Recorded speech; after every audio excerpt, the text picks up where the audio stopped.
And I think we're live. Hey, gang. Welcome to tonight's episode of the Ghosts of Bacon. Finally, after a few little connection hiccups, I think everything's squared away. Want to thank all my good friends, you regulars who show up on a regular basis and really make all this possible. You guys are the ones that I talk to here live, and then many of you will pop on later and watch the recording. And I really appreciate your support. Mary, Jan, Amy, Z, Daniel Spino, my friend. Good to see you, buddy. Mary, Penny, Ray, Soltron, Tom, all of my people, and others that I don't see in the chat. I know you're watching. I see we have more people watching than I see in the chat. Thanks, guys. Appreciate you sticking with me. And when we had that little connection issue, a lot of you guys regrouped very quickly and were able to hop on over onto the new presentation here. So thanks for the support. The information you're going to see tonight, basically what I'm doing, again, I didn't do a lot of lead up to this episode.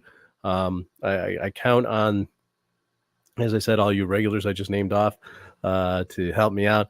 Tonight, I'm engendering some help from my viewers. And if you happened upon this video after it was recorded on YouTube or on Facebook, please feel free to chime in on the comments.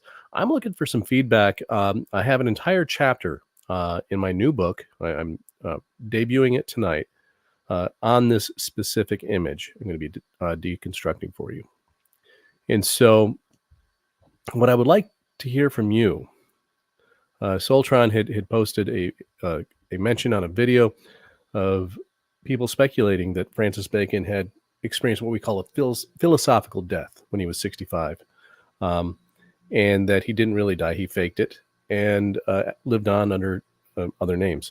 And that's exactly what I believe happened. And I have some very hard cipher evidence for you that I think that that people are going to find once it's published, particularly in Find. I'm leaving out a lot of the details that make people's heads hurt tonight. I'm including some of those, so I'm going to apologize in advance to some of you who always say, Jake, this is as clear as mud. But I'm leaving out the really nitty gritty stuff and leaving that in my book. And so what I have for you tonight is evidence that Sir Francis Bacon was alive at the age of 88. Now, I first presented this hypothesis and this image way back when I first started this podcast. It was episode 8. Okay, going way back. And the episode was called Bacon and Comte de Saint-Germain. People had asked me what I thought of Saint-Germain and if it was actually Bacon as an immortal. My response and answer to that is no, I don't think so. But it does, I have to say that I do believe he was alive and well at the age of 88. So I'm going to have to keep my fingers crossed. Share a tab here. Boop. And here we go. Now, these images, I basically took the presentation that I did way back when I first started this podcast, revamped it a little bit and provided more of the evidence that I found. Now, when I first presented this, gosh, this is going back 2 years, I think, maybe more. I've been doing this for a while now, I realize. So when I first presented this, I had suspected that there was what was called a biliteral cipher hidden, not hidden, but, appearing within this image. And as it turns out, I was right. I knew I was right, but until I could actually say for sure what it said, I wanted to kind of keep things under wraps.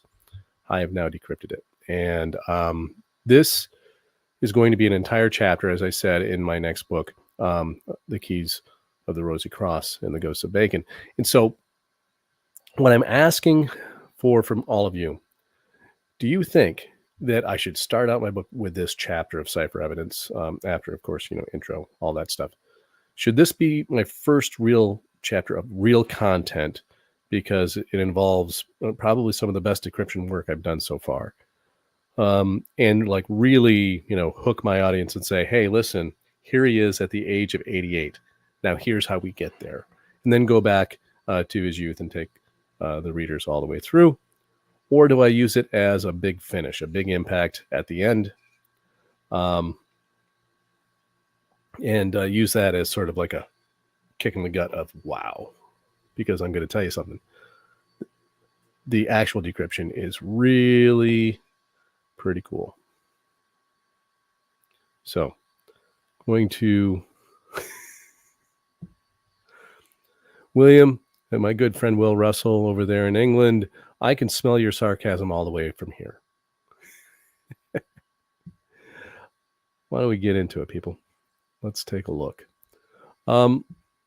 So, as many of you know, and those of you don't, the ciphertext evidence, I refer to the ciphertext evidence from the plaque of, that was the dog knocking at my tripod, from the plaque on Shakespeare's funerary monument. Now, many people believe that, when Bacon supposedly died, that what he died what was called a philosophical death. In other words, he then pursued life under various identities, using aliases and pseudonyms. I know for a fact that he was an accomplished artist and sailor. He spent a great deal of his time here in the New World, in the colonies, that he loved and really wanted to make sure it came to fruition. Also, the cipher evidence, the ciphertext, details specifically his family ties, particularly to Mary, Queen of Scots, his mother. So he was a prominent member of the Stuart line of kings. And so, as such, at the end of, during the English Civil War, of course, we saw Charles I beheaded. And this would have been, he was James I's son. So, and James, of course, was Bacon's younger half-brother. And for all of my Baconians who don't believe that's true because of your resolute belief that he was a son of Queen Elizabeth I, well, I'm afraid you're going to have to start suspending your disbelief in face of facts. So here we have Bacon's nephew. What you're going to see throughout this presentation was that Bacon was there and he saw the execution, again, at the age of 88 years old. So this is obviously a discovery that I've made that once again begs disbelief. And just like all of the other discoveries I've made in these ciphertexts, where Bacon has recorded, his autobiography, most of the stuff has never been heard before, and therefore it begs credulity. It begs disbelief in a lot of sense. Most people will say this is simply not possible, but however, I'm going to show you that it's the truth. So here is that particular German print that was being passed around Europe at the time. Come to find out, there were other copies of the same exact images, only it was a mirror image. And throughout this research, I discovered that many of, I'll wait for the close-up to really get into this, but one of the biggest differences, the very first one that was presented or printed in Europe, they were banned in England by Cromwell, but there were no spectators here on the roof of the banquet house. There were no letters, or there was no label on it of banquet house. There was no legend down at the bottom. This particular image is entirely unique for a variety of reasons. So this is only my amateur opinion, but stylistically, I saw immediately the hand of Francis Bacon here in the artwork. I've gotten where I've seen enough of these images and decrypted enough of them that I can actually detect his handwriting and his style. So the other examples that I said, I'm not sure who produced those. If they were earlier versions that he had published, I don't know. But I do know that the image is almost exactly the same thing, except it's simply reversed. It's a mirror image. So has all of the same components in it, but there are differences. Like I said, this one is a mirror, and one of the differences that appears is in the way that the spears are arranged around the stage. They are a perfect square around the stage, and there are 67 of them. And we know that 67 is the value of the name Francis in simple cipher. It's his cipher signature. That's also, there are 2 halberds that are also there that do not count. There's a grieving man in the foreground, which again, this is one of the details that remains the same. And also you'll see that there were, one of the things I mentioned in the first decryption of this was that the clouds are all the same and they contain multiple 33s. So there are signatures and labels throughout this entire piece that really demand decryption. And also on the rooftop, as I said, the number of spectators in all of these contemporary prints varies. So the one had absolutely no spectators on the roof at all. Another had a total of 30. Another had in the teens, and this one actually has 55, which is Francis Bacon in short cipher. Now here you see, here are the spears around the stage. You can see those in a square. The spectators aligned on the roof. I'll talk about those here in a moment. And of course, the grieving man down here in the lower left, just above the legend. There he is there. He's the only figure in the entire image who's turned away from the stage from the execution, and he's in obvious grief. He is holding a walking stick, which points downward to the B of the letter block, and he's actually standing on the letter K. And so block in K cipher, when you add it up, it totals 92 in K cipher, which is the reverse cipher value of Bacon, as if, you know, he is standing on his name here.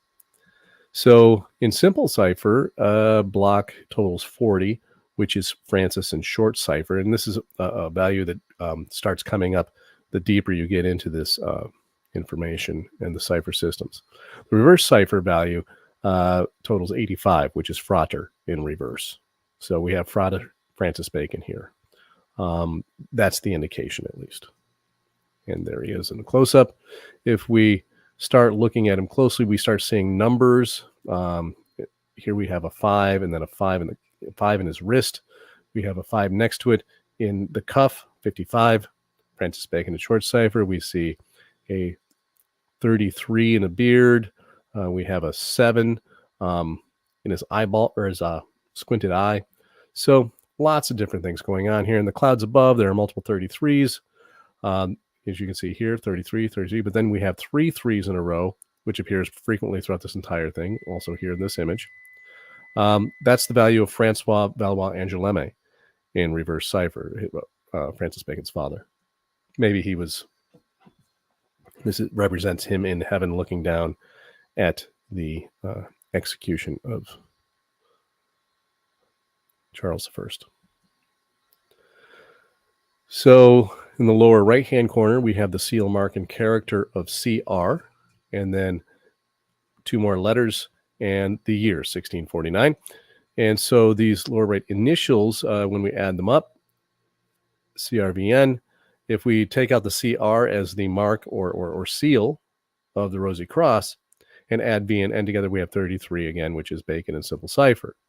The reverse cipher value, of course, is 17, which we know is Rex in Elizabethan short cipher. If we use the substitute at-bash substitute system, we can actually put together this little anagram. If we substitute N and M and V and E and C and X, then suddenly it says me Rex by reusing the letter E for this V.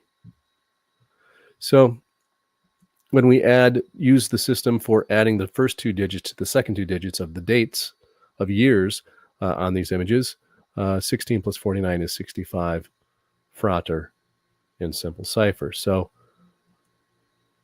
when we go and we add in the CR to the previous values, those values become 53, 47, and 79 in simple reverse and case ciphers, respectively, which is exactly the same as the name Mary, Francis Bacon's mother. So we could look at this as representing a Mary Frater, the Stuart brothers here, Frater from Mary.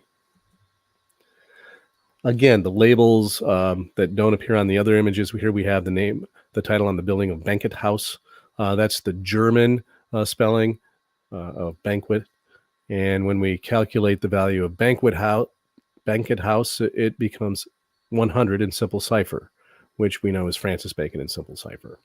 The reverse cipher value of Bankit House is 175, which is Francois Stewart in both simple and reverse cipher. And the K value totals 256, Francois Angoulême in reverse cipher. And so this made me a little curious. And again, I always look for, context. We have the value of 100 in simple cipher always is a signature of Francis Bacon. Okay, so this is one of the primary signatures that people always look for. And without that, these other numbers, could be a coincidence because of no one really knows about those values. They don't know about his relationship to Francois II, his father of France, Francois II of France. And so without that primary cipher signature, that gives us proper context to understand that this is not a coincidence. It's also, 256, you can total that as Francis Bacon with the name Stewart in reverse cipher, spelled with the French spelling. Now, if we look at the words individually, Bankit totals 53, 122, and 157 in K. So 53 in simple cipher, of course, is the same as Mary in simple cipher. 122, as I've said on previous episodes, is Catherine Medici in simple cipher, his grandmother. And 157, of course, is the simple cipher value of Fra Rosie Cross. If we have the word house with this spelling, here you have 47, which we know is the reverse cipher value of the name Mary.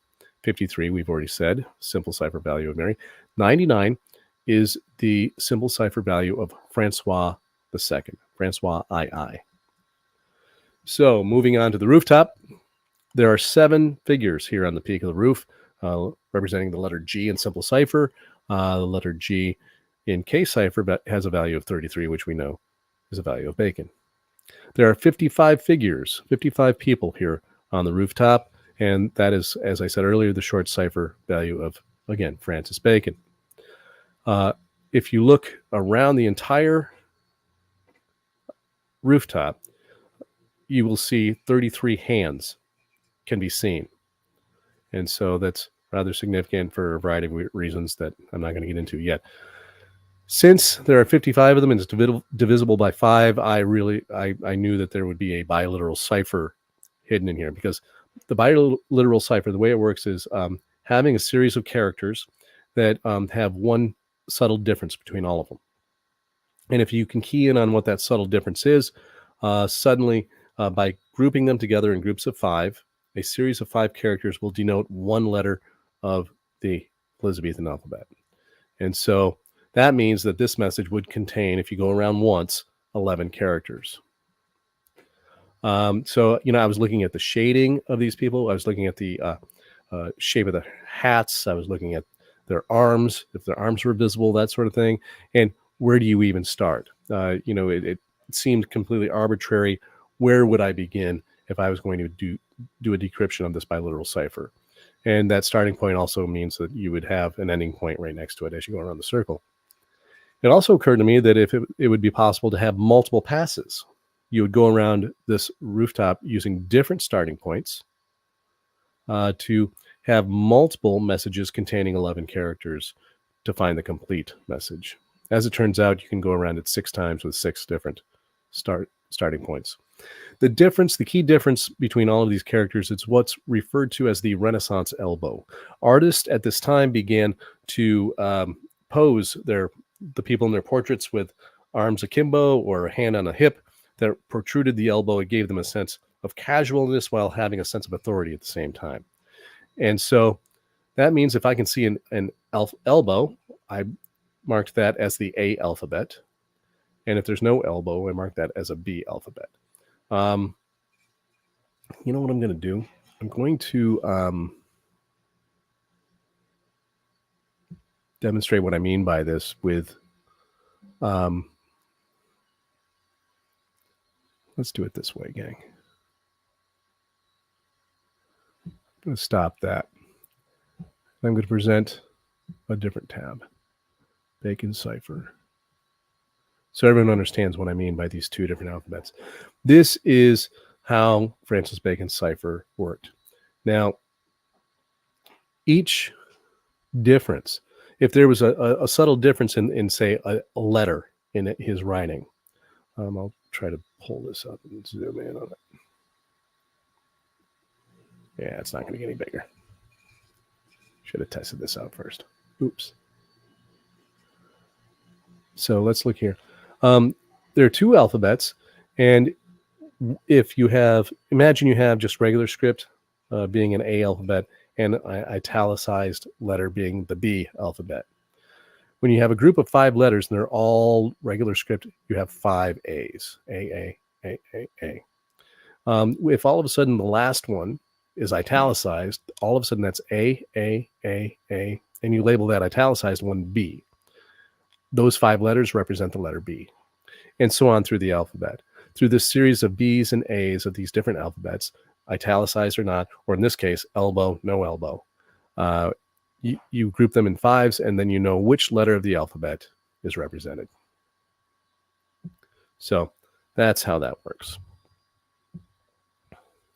Let me see here.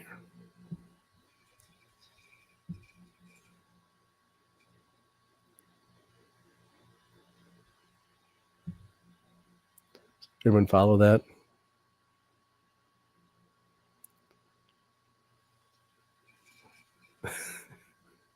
I don't want to get into the questions yet. No, Curtis, I don't tap into this in dreams, thank God. Dreams are weird enough as it is. So here we have the Renaissance elbow. And so I denoted the elbow as the A alphabet. And if you can't see an elbow, it's the B alphabet. And right here, you see this guy with his elbow over the railing. That's obviously an A. The one next to him to the right has his arms straight down. That's a B alphabet. And then the other gentleman is resting his elbows on again.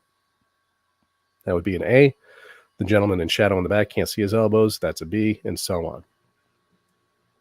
So as I started decrypting it, this is exactly the way I discovered the bilateral cipher in the plaque as well. The same sort of message, same style. It's totally bacon. In addition to just straight up messages, it also incorporates simple reverse and K ciphers as a part of the message as well. And so the first 2 passes I did with the 2 different starting points, I'm going to keep those to myself for this evening.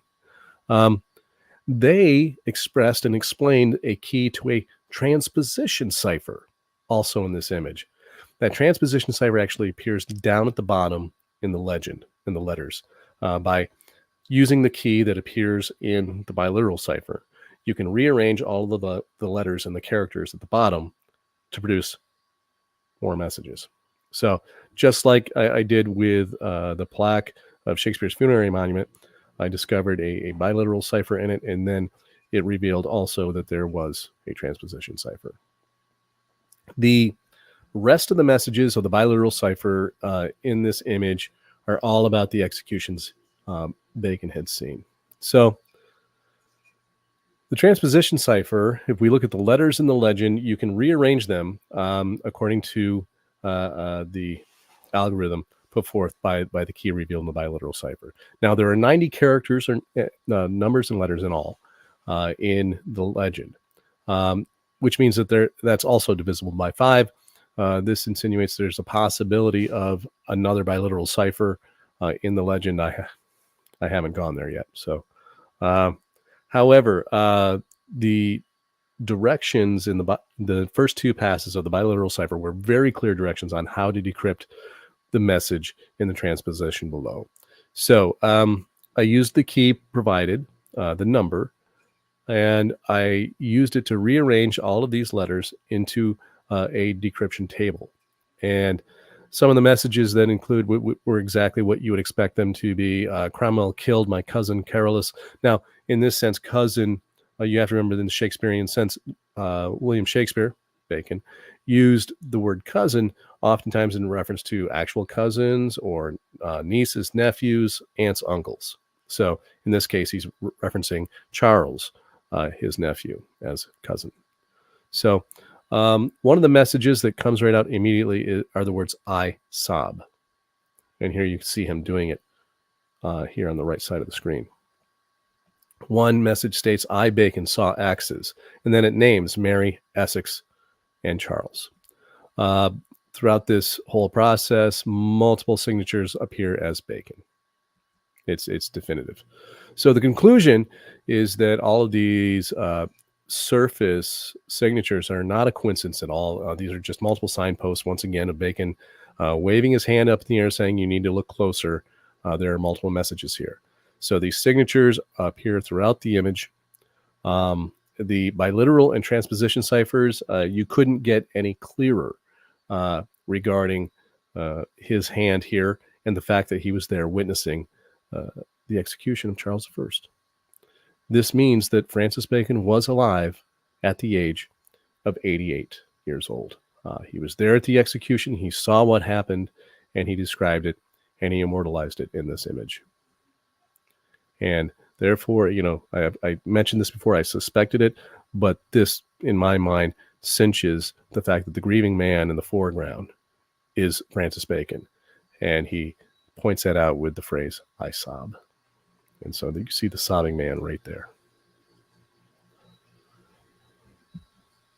So there you have it, gang. And that's just the bits and pieces of the evidence within that that image. When you actually go through it and look at my decryptions of the biliteral cipher and then the transposition cipher, this is one of the coolest decryptions I think I've done. So, my big question to you, I'm going to throw it out there. Should I be starting out my book by flashing forward towards the end of his life when he was 88 years old, seeing the execution of Charles I, or should I build up to it and have that be the big finish? Just kind of curious as I finish that chapter this week and try to publish. So asking your thoughts. I'm going to go back and start looking at some of the questions.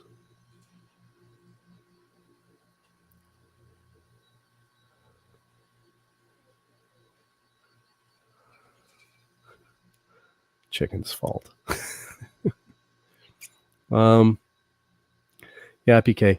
I don't know if he died at 88. I know that he was alive at 88. I believe I know where he was sent after he died. And I think all of you know my opinion on that.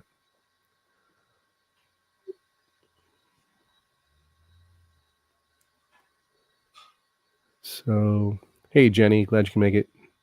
Better late than never. Yeah, Amy, last time Jenny was late, she blamed it on the pizza. Daniel's blaming on chicken. I missed a lot while I was doing the presentation. Okay, Jan, chiming in. Depends on what other chapters you have in the book. Are there going to be other big news moments throughout the book? You don't want to come in with your big guns blazing. That's true. Yeah, you don't want to start off with, your biggest bombshell and then kind of go from there. No, that's not the biggest one I have. The biggest one, in my opinion, has to do with the identities of the fair youth and the dark lady of the Shakespearean sonnets. In particular, the fair youth. That will blow people's minds. So,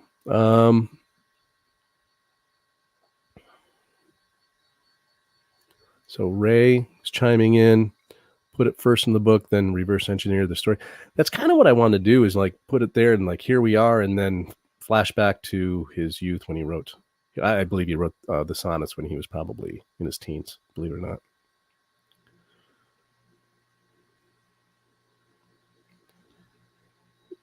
William, go for the knockout in chapter 1. You bet, buddy. Ayo, my friend, if it were my book, I'd leave the Francis Bacon chapter. It's a cliffhanger ending to be continued. You don't understand, buddy. This stuff, it's always going to be continued. This stuff never, ever ends. It's been brutal. Will and John, you guys know that better than anyone.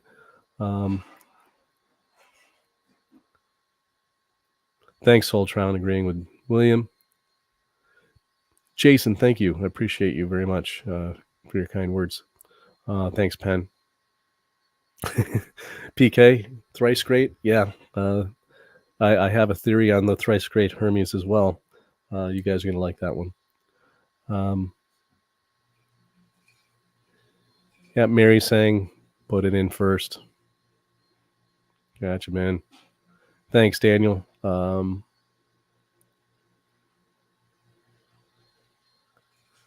Curtis with a great catch. I didn't say anything about that, but yeah, the dolphin snout and eye in his inner elbow, his left arm. Oh, that's in there. Can't get anything by Curtis. Hey, Aki, glad you can make it.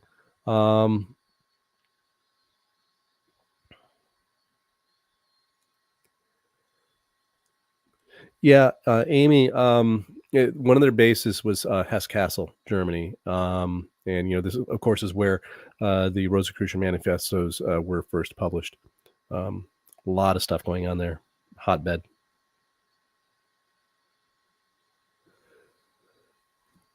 Jason chiming in, Charles had a copy of the first folio, second edition. His writing and notes inside. The royal family still has this copy, and I'm sure they're keeping it safe. He also, at his execution, recited Pamela's prayer from Sydney's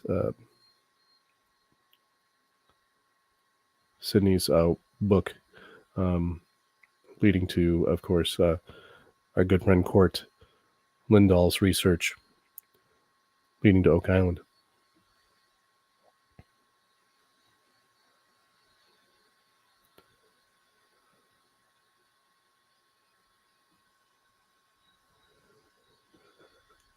Leaners. Arms akimbo. Yeah. Hey, Linda.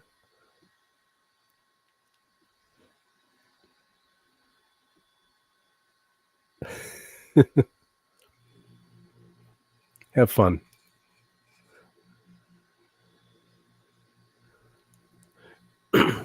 No, Amy, I did not write that Wikipedia page. That has been there for ages. And the only reason I actually referenced Wikipedia, which I tell my students to never do, I'm a great big hypocrite here. But that information has been solid and has never changed. So.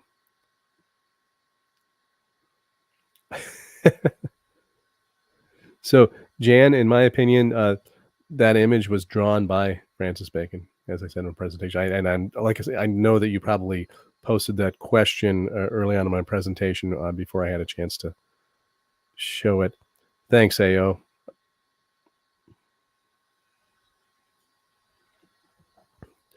In his later age here, the art seems to be using all his techniques together.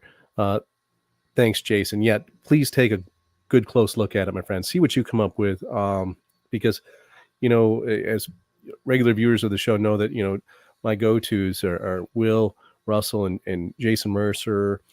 John Edwards likes to take a look at the stuff. We've all been coming at it from different angles, and these guys have been really helpful in supporting my work. Coming at it and providing corroborating evidence from a different angle. Now, Curtis is saying save the best for last. So maybe I save that one. That's what I was thinking. Build up to it, Penny was saying.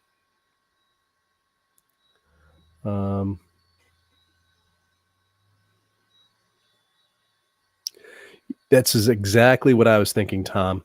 The fact that he was 88 years old is a rarity in that time and place. Now, the thing is that I know for a fact that Bacon Tom saying it would require many accomplices. That's true. But also Bacon was a master of disguise.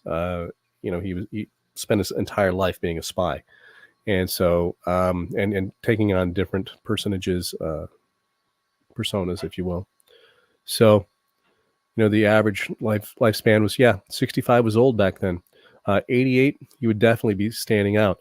But you have to remember that after the publication of the Rosicrucian manifestos, they actually did create a group, right? So there was a fraternity of people there to have his back at all times. So I think that's a great observation, Tom. I mentioned this earlier. Nope. Great question, Amy. Is this the biggest news in the book? No, not by a long shot.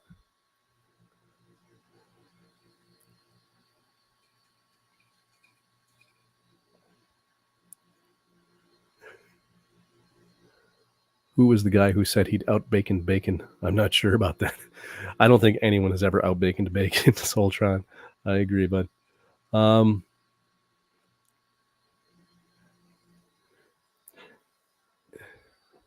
See, that was my thought too, because I lay a lot of the groundwork in the first 3 chapters, explaining the cipher systems of Bacon, explaining his code book that I believe that we've all kind of decrypted here. You guys have been working on it with me behind the scenes, and corroborating a lot of my findings. So I was going to lay down the groundwork with that, and then possibly hit him with this, or hit him with the other big announcements. So.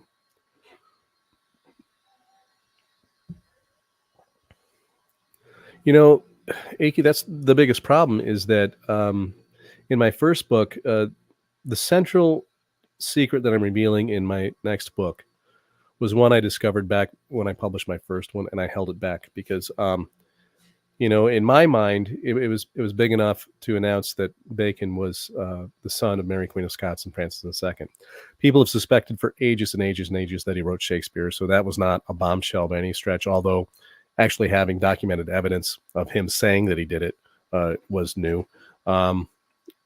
But this next revelation, the fact that he lived to 88 is actually a bit pedestrian.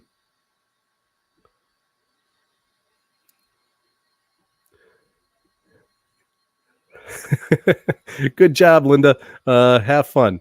Enjoy your party.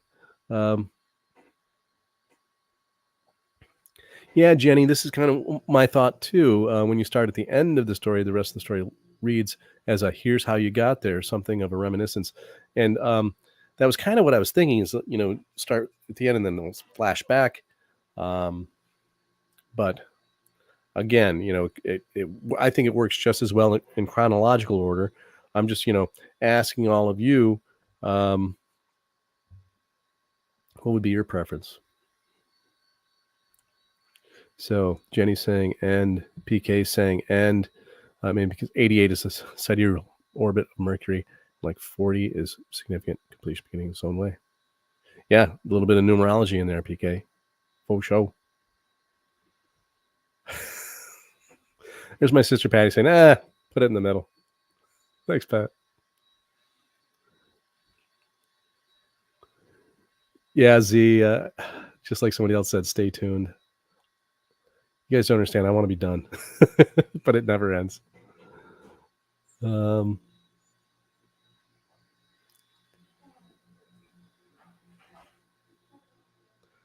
Kat's voting for chapter 1. Thanks, Kat. Good to see you here.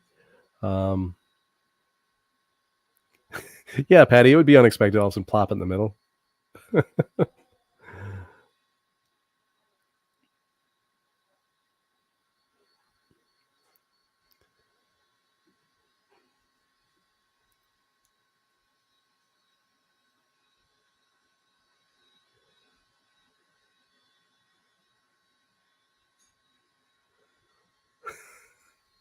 Jan, I love your comment. I'm not going to put it up on screen.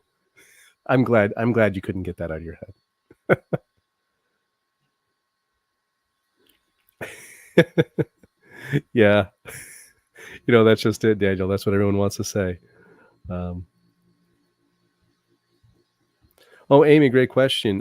The shaded people actually were just, they were in shadow, but you couldn't see their elbows. There was one in particular, because of the way he had stretched himself, his elbow was actually in front of one of the characters who weren't shaded, which, when it comes to shading and artistry, that's a mistake. So that was a clue to the elbow that made that particular shaded character an A character instead of a B, which was one of the clues that keyed me in to the Renaissance elbow.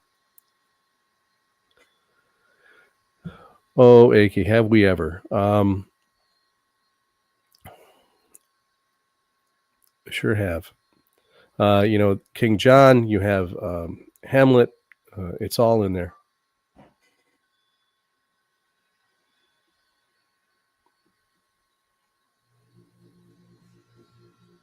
Might have happened in my first 2 books, Frank. Who's keeping track? Yeah, Ray. Interesting how the handrail of the railing cuts off bodies, separating the top of the legs. His legs apparently being found in Asher. Oh, you're talking about my friend Ryan Plaster's work. Yes. Just talked to him last week on the phone. Going to have him on soon because he has some.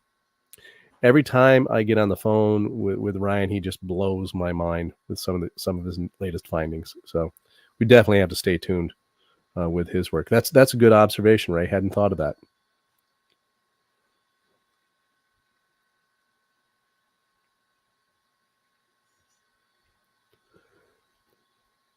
Yeah, 88 is a very significant number for a variety of reasons, and that number plays a very large role in the big bombshell in my next book, 100%. It's the K-cipher value of a very, very important number.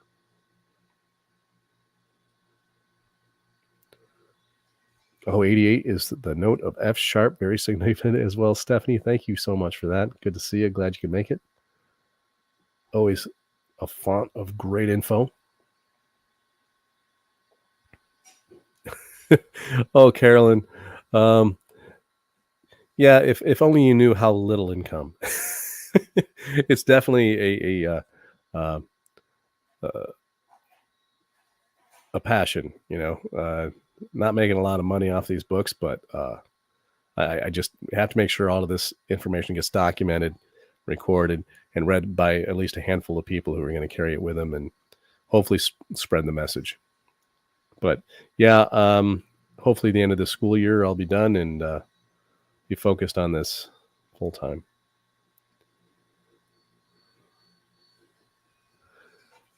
If you start the book with Francis Bacon chapter, it would be one of the best introductions ever. Let's see.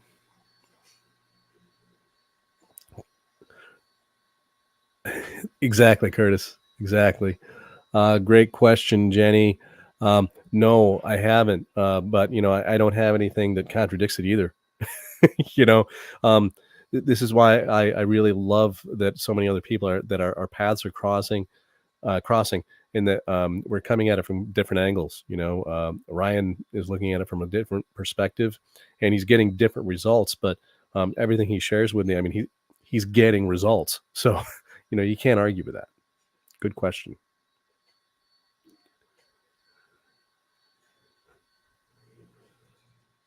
Well, Daniel, what does that mean? I beat you by 1 year. I graduated in 87. What does that mean about me?